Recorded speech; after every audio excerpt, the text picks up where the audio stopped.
What is the real cost of moving to the diaspora? Hello, how are you doing? Barnabas here. I hope you're doing well. Welcome to day 4 of this series Before You Fly.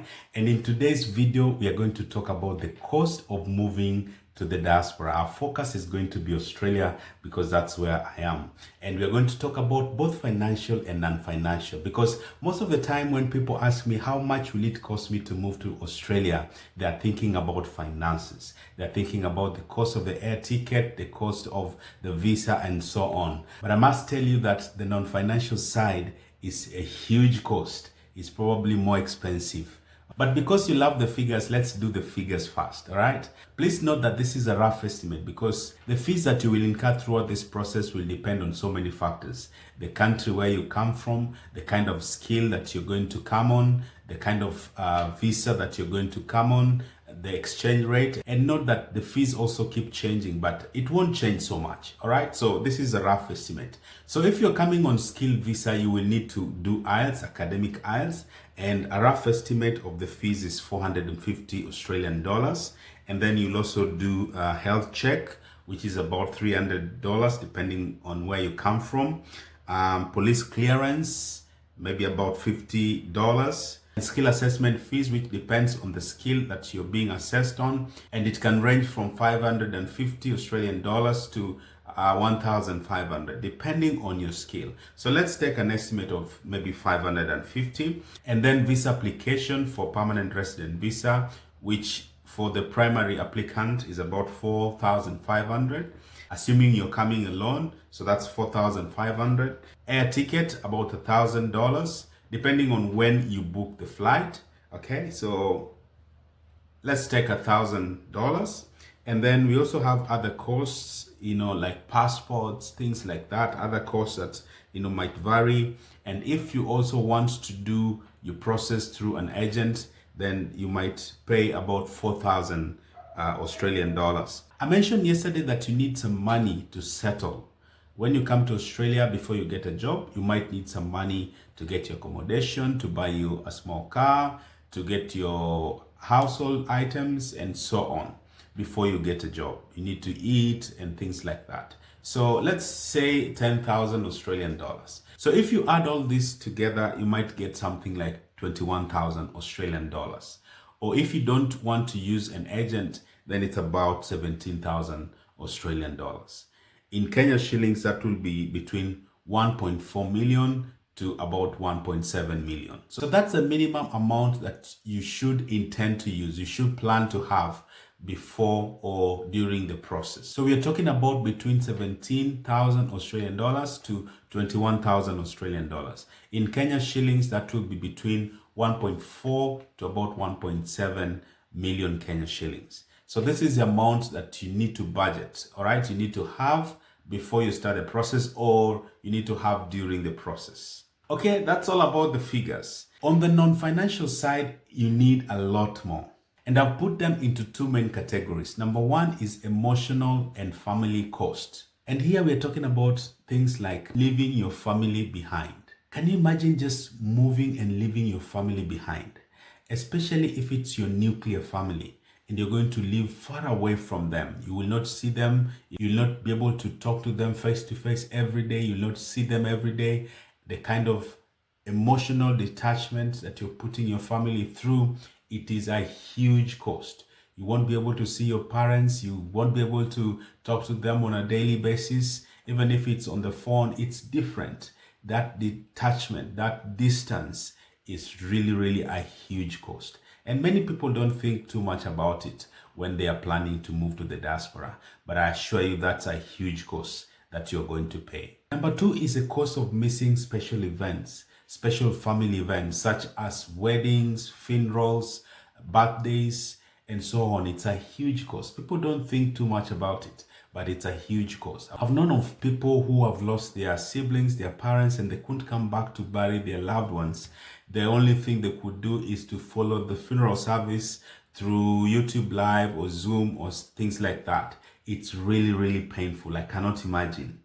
Your loved ones are celebrating their birthdays or their weddings and you can't attend, or you're the one who is having a wedding and your parents cannot attend because they are far away, or your siblings cannot attend because they can't afford. Number three is loss of identity. Sometimes when you move to the diaspora and you mix with people who don't look like you, who don't talk like you, and somehow you just miss your identity. You don't get to think too much about it, but it affects you. You know, you're used to certain way of behaving, you're used to certain way of talking, you're used to certain way of environment and the association, and then all of a sudden you're in the midst of these people who don't look like you, who don't talk like you, who don't behave like you, and somehow you lose your identity. And this somehow can also affect the children. So be prepared to pay that price. Another cost is culture shock. You'll soon realize that there are so many things that are done differently. So many things that will shock you. All right? The culture will change and so many things will be different. For example, there's so many things that you could get people to do for you at a very low price. Even going to a gas station, you will sit in your car and get somebody to fuel your car and you pay them, sitting and just driving off. Things like that will change. All right, so culture shock is real. Another cause is being at a risk of suffering things like depression, loneliness, homesick, because loneliness in the diaspora is real and you really have to be intentional to have a community around you. All right, otherwise you will suffer loneliness. And the second category of cost, I would call it a requirement for a mind shift.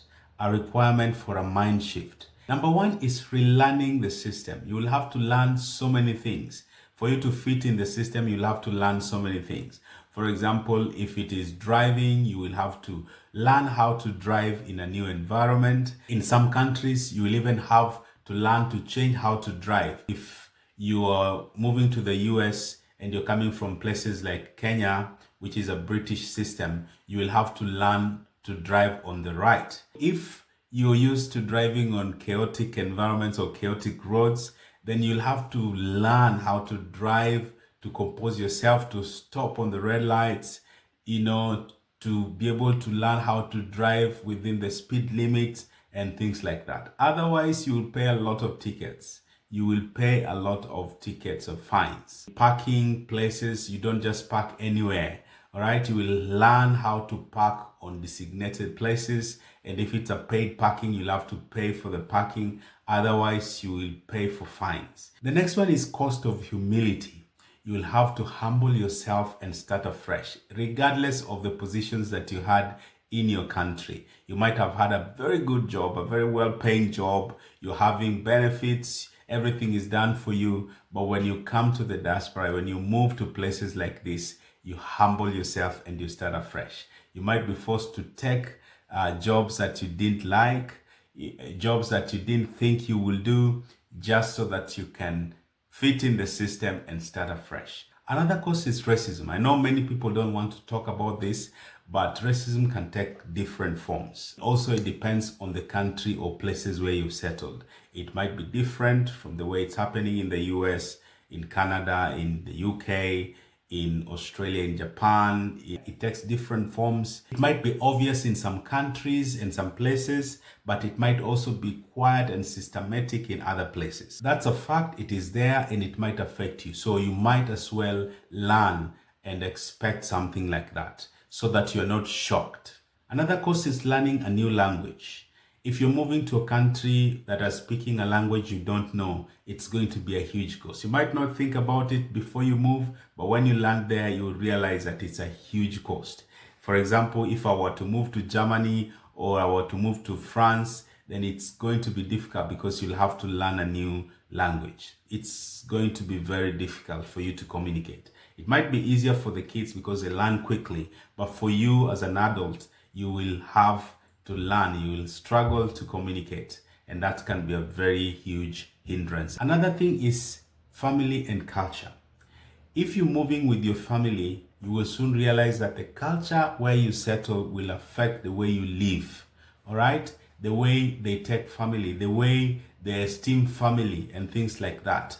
And because of work and everything, the family dynamics will change. And if you don't have that in mind, then you just move into this new culture and you're not aware, it will affect the way you live as a family. Many families have been affected by the culture, the environment where they find themselves. You need to be flexible, you need to adjust, and you need to be aware of these things so that the environment where you settle in will not affect your family. Another one is faith. If you're a Christian and a believer and your faith means a lot to you, then you need to be careful when you move to the diaspora. In some places, you will soon realize that no one bothers to go to church. In fact, on Saturdays and Sundays, if you're doing shift works, they pay a lot more. All right. So many people just forget about going to church completely and they lose their faith. They were so fervent back home, but when they move to places like this, their spiritual life just dies. For me personally, I think two of those non-financial costs were so huge for me. Number one was the humility part. I had a good job in Seychelles.